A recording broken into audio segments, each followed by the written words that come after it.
Hi and welcome to the Gulf Gist. I'm Yvonne Meme. Remember, this is the place where we get to have conversations around Africans living in Gulf, setting up different businesses and the job market in general. Also, the challenges they go through when you all back at home think it's full of roses.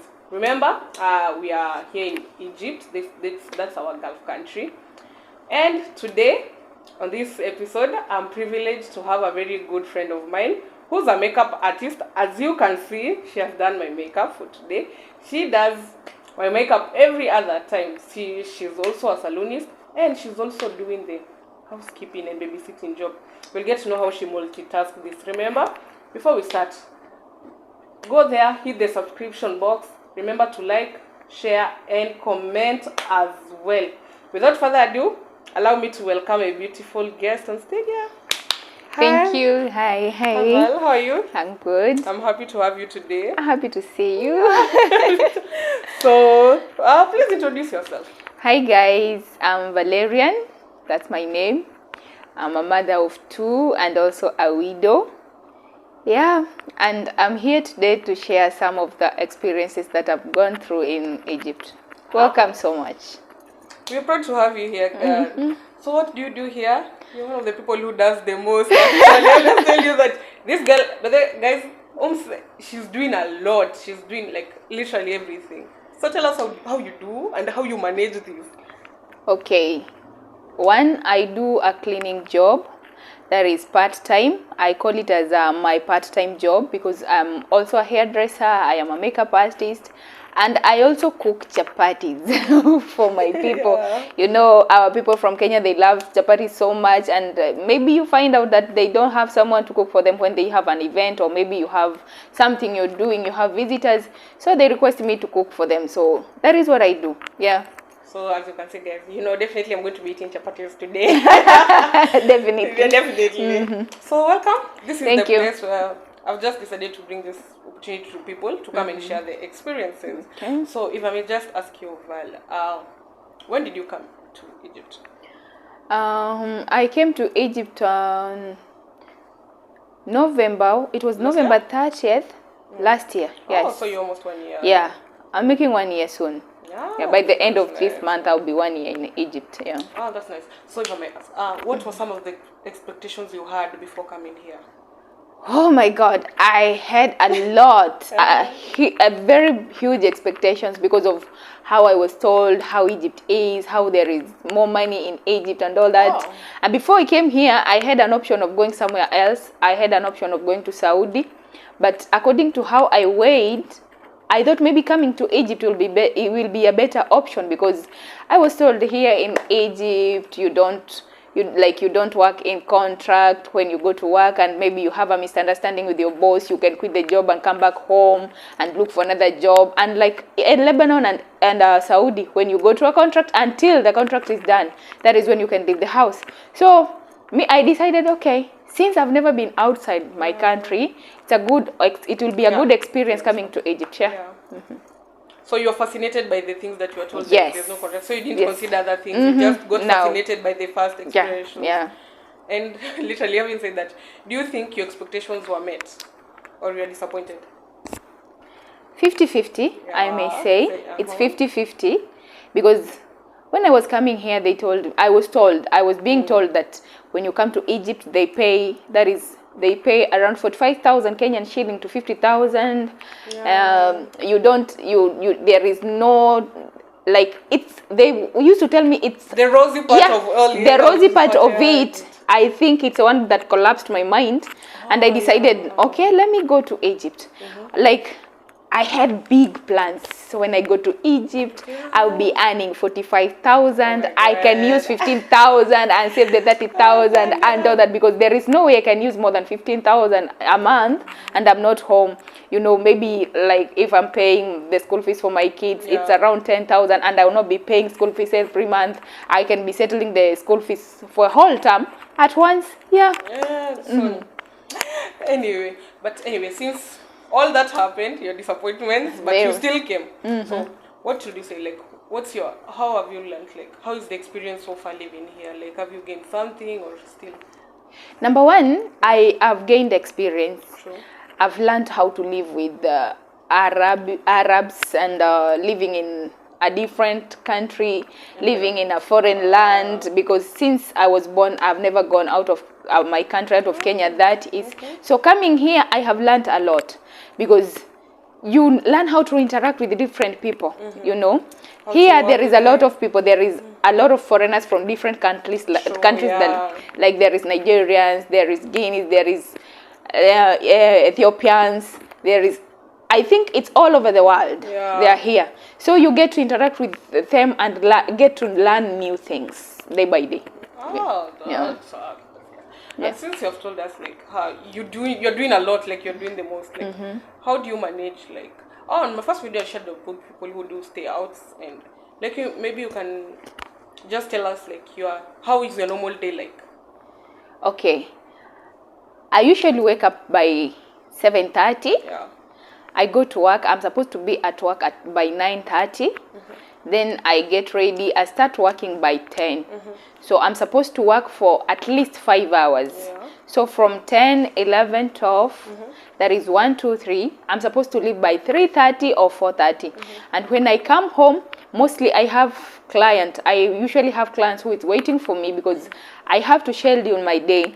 It's like if you know you want to make your hair, you want to have your hair done, you have to contact me so that I can schedule my day, so that I can fix you to the day to the times that I'll be available. So mostly when I'm coming from work, I usually have someone waiting for me to do her hair.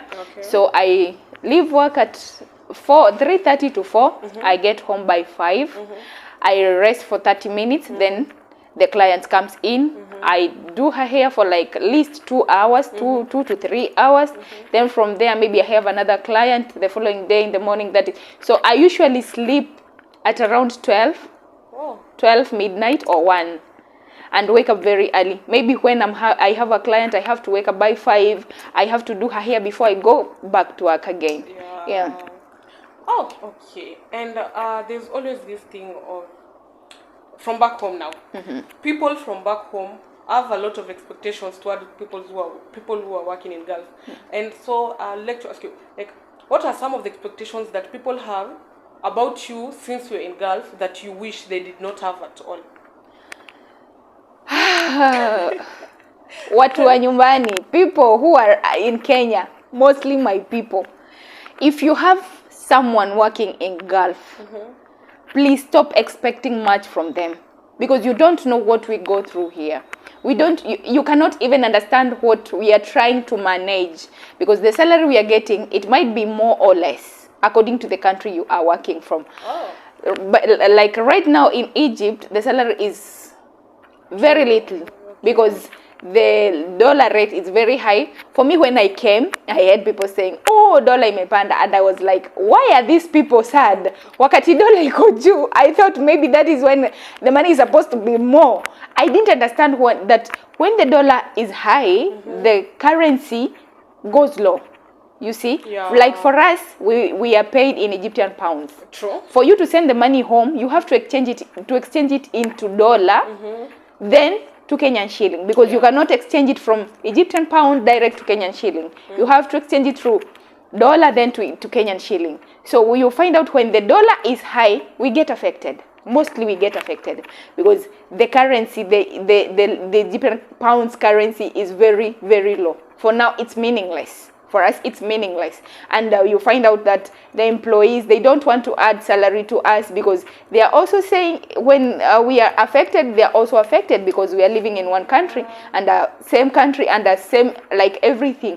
If the living is going high, even for them, it's still going high. And we understand that. So for guys who are back home, stop expecting much from us. We are even trying to manage. So whatever you get, just be satisfied and pray for us.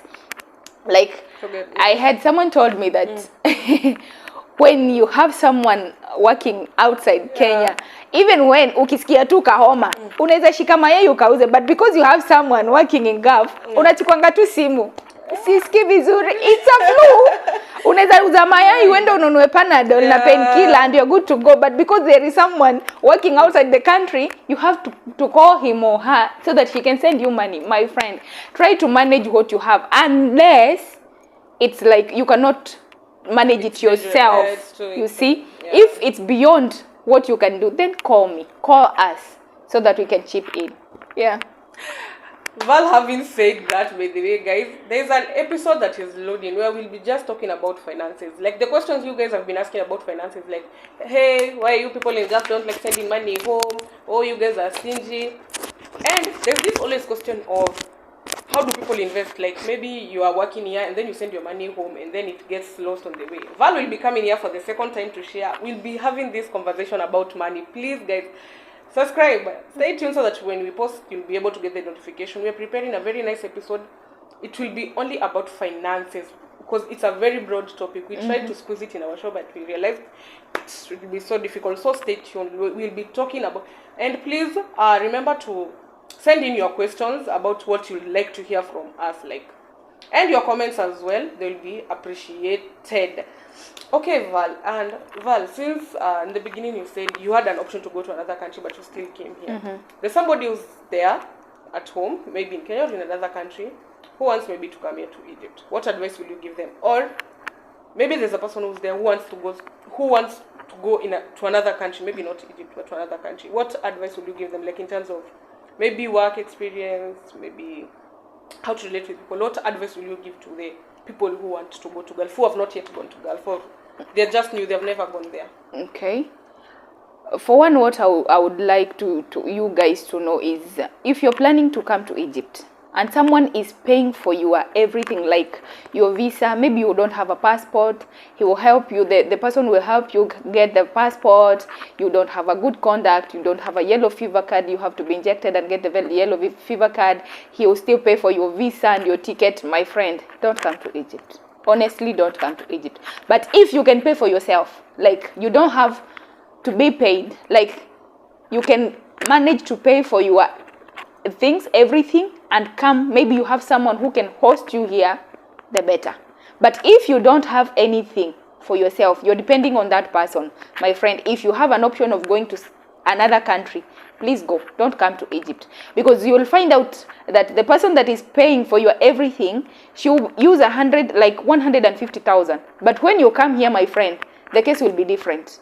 She will tell you that most of the people that are bringing people here, they don't tell them the truth. It's only 30% who tells the girls the truth. Yeah. But the 70%, they don't tell you the truth. They will just lie to you and sugarcoat everything. And when you land here, you'll find out, like, you'll be disappointed.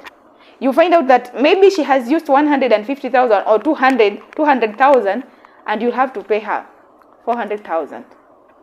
And the salary here, it's not even 25,000 monthly. Now tell me, yes, according to the dollar rate right now. Now tell me, you're being paid 25,000, let us say 25,000 Kenyan shilling, and maybe your sponsor or whoever demands you pay 400,000 Kenyan shilling. You pay her 400,000 Kenyan shilling. For how long are you gonna pay until you get you get done with the 400,000 Kenyan shilling? For how long? It will take it will take you more than 2 years. Trust me, because there is no way you can be going to work and from work you come and give her all your salary. It's impossible, because you have to eat. Yeah. You're using transport. True. You're paying rent.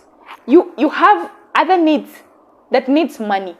You see? So there is no way you can pay her, you can give her all your salary. So you'll. Sorry guys for that technical issue. We have sorted it out. So we let Vallerian continue with what she was saying. Welcome back, Val. Okay, as I was saying, if you're out there and you're planning to leave Kenya, maybe you have an option of, you don't know what to do, you don't know where to go, and maybe Egypt is one of the options that you have. Please, I cannot advise you to come to Egypt right now. If you have an option of going somewhere else, maybe Saudi Arabia or Lebanon or Qatar or Dubai, please go to those countries, because right now Cairo, it's a mess. Honestly, it's a mess, because you find out you have wasted a lot of time, a lot of energy here doing nothing. For us, we have almost 1 year here and we have saved nothing, like nothing. You find out whatever you're getting, it's just a hand and mouth. It's the same as living in Kenya. Yeah, if you have an option, please, if you have, kama una option ya kwenda country ingine manze, enda tu huko. Usikuje Egypt ku waste time na ku waste energy bure hapa. But kama unajilipia, if you can afford to pay for yourself, tafuta tu mtu akuje kuhost. Ukikuja atakuhost for she will host you for the time that you will be here. Akikuhost utapata kazi uende na uende kulipa rent and kujibaia food. But the idea of mtu akulipie visa, akulipie ticket, akuhost, ukuja umlipe, manze ni scam. Let me call it a scam because it is a scam, because when you land here you will be disappointed 100%. So enda to place ingine. Yeah. If you're wondering what Vallerian is trying to talk about, please go to my first episode. I've definitely made a preview of how people come to Egypt, what happens. Some people have good experience. Personally, I can raise my hand up and say I have a good experience. Thanks to shout outs to the person who brought me. She told me everything on a clear page. So when I came, I knew what I was coming to do. I knew how much I was going to earn. And if you are out there in Egypt, please fika pale kwa comment section. Tell us your experience of how when you were brought, like, did you get overcharged? The person who brought you is good. Pia tusiwape sifa mbaya if they are good. If the person who brought you is good, please feel free to share as well. We are almost winding up, guys. So you have given advice to the one who wants to come in Gulf. Yeah. What would you tell? What advice would you give to the people, maybe in other Gulf countries who are working, because you know the working system here, and to like the advice you'll give to now the ones you have, the people you have here in Egypt, they are going through the same issues as you, or the people who have just come to Egypt, the debt season, that debt season that I had described there in my first episode. So first of all, give advice to the newcomers, for us the newcomers, and for the people who have been here, like maybe to encourage them to work more or to go home. Whatever advice you choose, it's your choice. Okay, for me, the person who brought me here, she did not overcharge me. Yeah, she did not overcharge me. So I appreciate her so much for that. But to the people that I have talked to, the people who have shared their experiences with me, they have been through hell. Like, through hell. You find out that you are brought here by someone, like, she don't want you to interact with other girls. They're saying, oh, utaharibiwa, utadvaisiwa, usinilipe deni zangu, sijui nini. Like, she don't want you to be exposed to what is going on in Egypt. So me, the advice I would want to give to people who have been here for a long time, they have earned a lot of money. If you're bringing someone in Egypt, please don't overcharge that person. Huyo mtu amekuja tu kuhustle kama wewe. Huyo mtu hajatolewa kwao kwa sababu kuna mazuri. No, amekuja kutafuta green pastures. So when you are overcharging that person, what do you think? Like, what comes to your mind? Or how is she gonna manage with everything that she has to do? Ulimleta ajisaidie na usaidike. So at least muitishe kiwango ambacho ni understandable, not double, not 3 times. No, you understand? So if you bringing someone here, and before you bring that person here, please be open. Tell her everything. Tell her every details that she needs to know. Ndio akilanda hapa akuwe na clue ya chenye anakuja kupata, instead of sugarcoating or everything. Na mtu akikuja hapa anakuta everything you told her was a lie. So I would wish maybe you can open up and tell that person the truth. Another thing is that if you're working in another Gulf country and maybe you're going through hardship, maybe you don't know what to do, you don't know who to talk to, you don't know like the next step you can take. Maybe when you're outside there in another country, you have saved something. If you can manage to pay for yourself and come to Egypt, Egypt is the best place to have experience. Like, it has the best experience, because when you go to Lebanon or Saudi Arabia, you go under contract, right? So hata mdosi wako akikufanyia nini, there is no way you can leave that house until agent aseme utoke. And like hapa Egypt, unaweza enda, hata mtu anaenda job, you report to work in the morning and in the evening you leave. Yes, because she has nothing, she can't ask you anything. She didn't bring you here, amekujulia hapa. She just called the agencies wenye wako huku, the agencies wenye wako huku, agents wenye wanatafutianga watu majob. They just call them, I want someone, so from this country, she has to do this and this, and class. Oh, kwa group. Nataka na mfanyikazi ABCD. If you qualify to the prescribed everything, you call back, you chat, na hivyo ndo unaenda job. So hakuna mahali mnaulizana, hakuna kitu anakudai. Yeye na agent ndo wanaulizana. So ukienda job, ukipata job si poa, you can leave. You're free like, madam, you know what? I won't work for you. I want to leave. And you're ready to go. Yeah. So, party experience, it's good. Having the issue with Egypt is all about the watu kuletwa and the money. Hiyo ndo big issue na Egypt. Yeah. Sawa. So, kama unataka experience na unaweza kujilipia ticket, unaweza kujilipia visa, you have your passport, you have good conduct, you have yellow fever, karibu Egypt.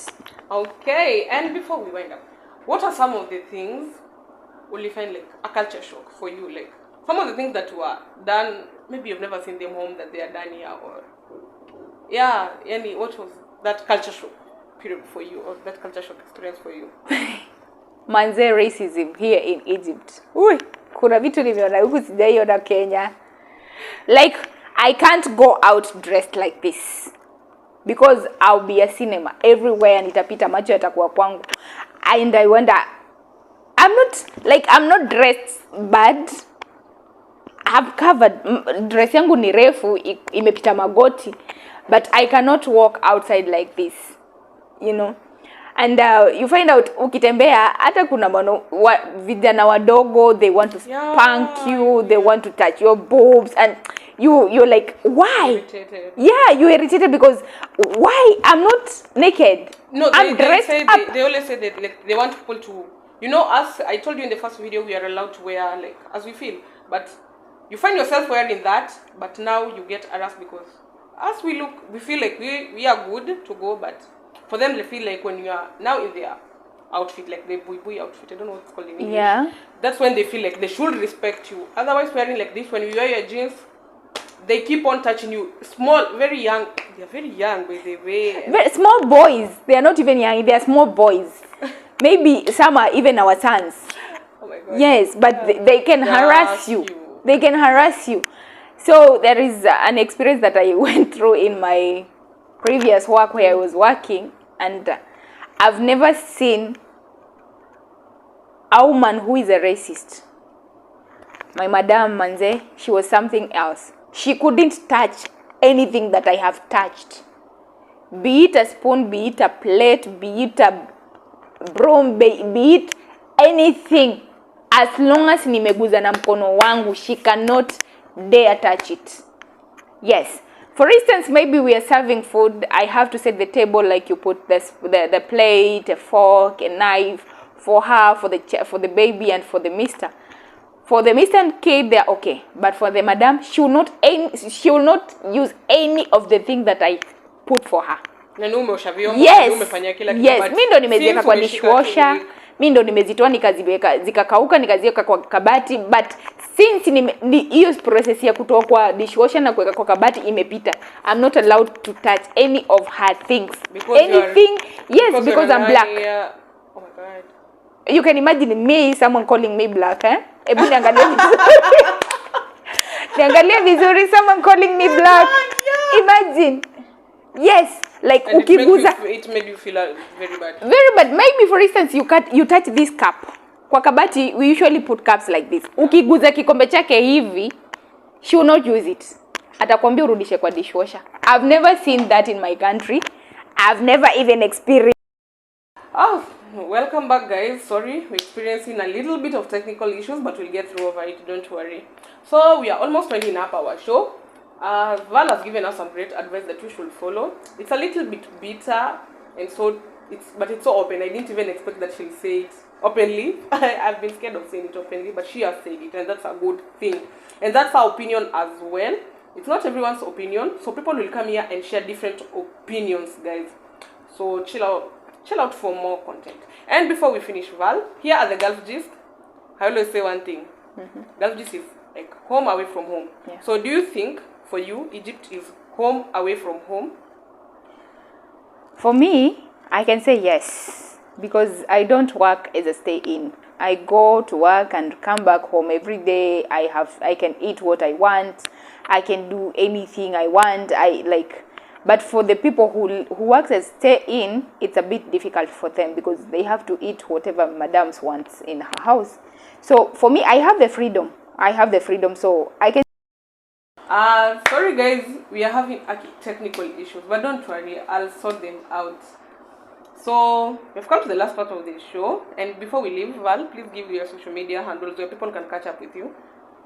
Okay, you can also follow me as well. I'm Vallerian Joseph. Instagram, I'm Vallerian Joseph. Telegram, I'm Vallerian Joseph. Facebook, I'm Vallerian Joseph. TikTok, I'm Vallerian Joseph. Yeah. Yes, and if you're here in Cairo and you need to braid your hair, to do makeup for a party maybe, please make sure reach out to Val as well. Yeah. So wait up for the next episode. We'll be having another guest, or I'll be sharing another experience.